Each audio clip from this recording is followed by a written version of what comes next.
Hi all, welcome back to my channel Sirisha's world. ఈరోజు carrot and beetroot khichdi చూద్దామండి. దానికోసం ఫస్ట్గా కుక్కర్ పెట్టుకోవాలి. స్టవ్ మీద 2 స్పూన్స్ గీ వేసుకొని జీలకర్ర,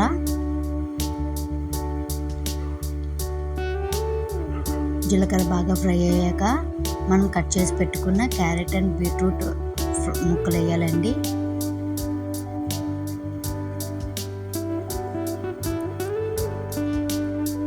బీట్రూట్ కొద్దిగా ఫ్రై అయ్యాక కొద్దిగా సాల్ట్, కొద్దిగా పసుపు వేసి బాగా ఫ్రై చేయాలి.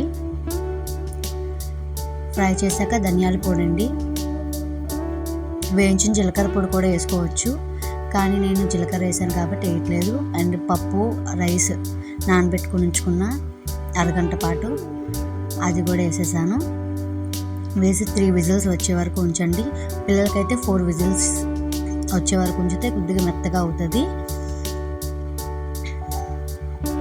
అండ్ 4 విజిల్స్ వచ్చే వరకు ఉంచాలి. 4 విజిల్స్ వచ్చేసాక మనం కుక్కర్ మూత తీసుకొని స్మాష్ చేసుకోవాలి బాగా. క్విక్గా పిల్లలకి తొందరగా చేసి పెట్టడానికి అయితే చాలా బాగుంటుందండి, హెల్తీ కూడా బాగా. అండ్ ప్లేట్లో సర్వ్ చేసుకుంటున్నాను మా బాబు కోసం.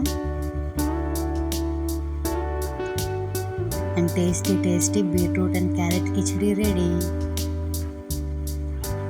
మా బాబుకి ఇలాగా కిచిడీలు ఇలాంటివి అంటే చాలా ఇష్టం అండి, మంచిగా తింటాడు. అండ్ వీడియో కానీ నచ్చినట్టయితే లైక్ చేయండి, షేర్ చేయండి, సబ్స్క్రైబ్ చేయండి. Thank you for watching.